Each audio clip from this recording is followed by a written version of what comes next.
Hello everyone, welcome to my vlog. और आज है अहोई अष्टमी।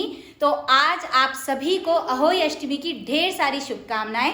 माता अहोई आप सभी के बच्चों पर अपनी कृपा बनाए रखे और उन्हें दीर्घायु करे। मैंने भी आज व्रत लिया है और व्रत में मैंने किस तरह से पूजा करी है ये मैं आगे आपको व्लॉग में दिखाऊंगी। अलग अलग जगह पर अलग अलग तरह से पूजा का विधान है, तो वीडियो में आप आगे बने रहिएगा। वीडियो पसंद आए तो लाइक शेयर एंड सब्सक्राइब जरूर कीजिएगा और मुझे सपोर्ट जरूर कीजिए। अहोई अष्टमी व्रत की पूजा शुरू करने से पहले हम कुछ तैयारियां कर लेंगे। इसके लिए मैंने एक चौकी लगाई है, उसके ऊपर माता की चुनरी बिछाई है और एक मुट्ठी चावल के दाने यहाँ पर रखे। इस ढेर के ऊपर मैं करवा को स्थापित करूंगी। कई जगहों पर चावल की जगह गेहूं को यूज किया जाता है। ये करवा मैंने पानी से भरा हुआ है। कई जगहों पर करवा को गेहूं से भरकर रखा जाता है और दूसरा करवा या दूसरा कलश लेकर उसमें जल को भरा जाता है। मैंने इसी में जल भरा है। उसके बाद में इसमें थोड़े से चावल डालकर इस कलश को यहाँ पर स्थापित कर दूंगी इस ढेर पर। उसके बाद मैं माता का कैलेंडर मैंने लगाया हुआ है यहाँ पर अहोई अष्टमी माता का, जो मार्केट में आसानी से मिल जाता है। कई जगहों पर मिट्टी से माता की पूजा की मूर्ति बनाई जाती है और फिर उसकी पूजा की जाती है। पूजा के दौरान हमें सबसे पहले भगवान शिव, माता पार्वती, गणेश और कार्तिकेय का ध्यान कर कर उनकी पूजा करनी होती है और अहोई अष्टमी माता को याद कर कर अहोई माता की पूजा करनी होती है। यहाँ पर मैंने दीपक स्थापित कर दिया है और बायना निकाल दिया है और श्रृंगार का सामान भी यहाँ पर रख दिया है। फिर ये मैंने अहोई अष्टमी की माला निकालकर इसे रख दिया है। इसकी भी पूजा होगी, इसे स्नान कराया जाएगा, फिर पूजा के बाद इसे धारण किया जाएगा।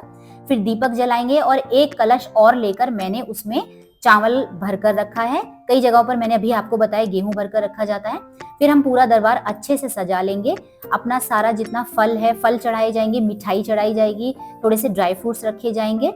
और शाम को जो पूजा होती है ना, इसमें जैसे सुबह मैंने सारी तैयारियां कर ली है, मेन पूजा, कथा, आरती सब शाम को होगी। तो शाम को क्या होता है कि पुए और हलवे का भोग जरूर लगाया जाता है। आप चाहें तो पुए बनाइए या फिर हलवा बनाइए, दोनों इसमें मेन रहते हैं।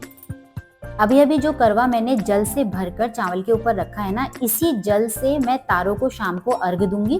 कई जगहों पर 2 लोटे जल से भरकर रखे जाते हैं, जिसमें से एक करवे का जल तारों को अर्घ दिया जाता है और एक जो है दिवाली के दिन पूरे घर में छिड़काव किया जाता है, ऐसे ही रखा रहता है। मेरे यहाँ पर ऐसा नहीं होता। मेरे यहाँ पर जो करवा एक ही जल से भरकर रखा जाता है और उसे तारों को अर्घ दिया जाता है। और फिर पूरी पूजा वगैरह करके मैंने माता को तिलक लगाया, स्नान कराया, फिर पूजा करी। शाम को जो है मेरे बच्चे मुझे पानी पिलाएंगे और इस तरह से अहोई अष्टमी व्रत को मैं खोलूंगी। ये मेरी पूजा है। अलग अलग जगहों पर अलग अलग तरह से अहोई अष्टमी माता की पूजा की जाती है, तो आप बिल्कुल भी ना सोचें कि आप किस तरह से करें। जैसा आपकी साइड होता है आप उसी तरह से अहोई अष्टमी माता की पूजा विधि करें और व्रत को रखें। अपने बच्चों की फेवरेट चीजें बनाएं और बच्चों की भी पूजा इसमें की जाती है। पूजा के बाद शाम को हम बच्चों की भी पूजा करेंगे, माता से अपने बच्चों की दीर्घायु की कामना करेंगे, उनका अच्छा स्वास्थ्य मांगेंगे। तो इस तरह से मैंने अपनी पूजा कर ली है।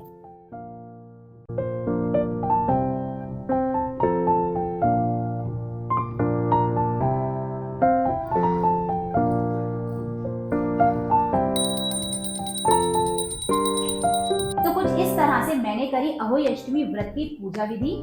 पूजा के दौरान हमें ये अहोई अष्टमी का लॉकेट, जिसमें स्याहू माता बनी है, उन्हें भी पूजा में रखना होता है और इनकी भी पूजा करनी होती है। पूजा होने के बाद इसे हम पहन लेते हैं। और ये जो लॉकेट है ये आपको किसी भी ज्वेलरी शॉप पर आराम से मिल जाएगा।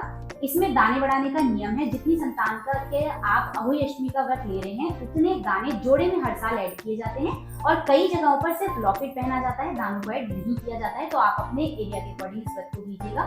मेरे यहाँ पर दानों को बढ़ाया जाता है। और फिर हम क्या करते हैं, इस लॉकेट को पहनने के बाद इसको उतारने का भी नियम है। इस लॉकेट को पहनने के बाद जब दीपावली की सुबह हम नहा धोकर पूजा करते हैं तो पूजा के बाद इस लॉकेट को उतारा जाता है, वापस से इसकी पूजा की जाती है और इसे जहां पर भी आप संभाल कर रखते हैं वहां संभाल के रख देते हैं। आज पूजा का जो समय है वो 5:30 बजे से 6:45 बजे तक है। कई जगहों पर अहोई अष्टमी व्रत की पूजा सुबह होती है, कई जगहों पर शाम को होती है। मेरे यहाँ पर शाम को होती है। तो अब हम शाम का इंतजार करेंगे। इसे भी निर्जला व्रत लिया जाता है। तारों को अर्घ देकर व्रत को खोलते हैं। तारों को अर्घ देने का समय 6 बजे है। तारे जल्दी आ जाते हैं तो ये व्रत जल्दी खुल जाता है। 6 बजे हम तारों को अर्घ देंगे और अपना व्रत खोलेंगे। तो मिलते हैं अपने नेक्स्ट व्लॉग में। तब तक व्यस्त रहिए, मस्त रहिए और वीडियो पसंद आए तो लाइक शेयर एंड सब्सक्राइब जरूर कीजिएगा। Bye bye.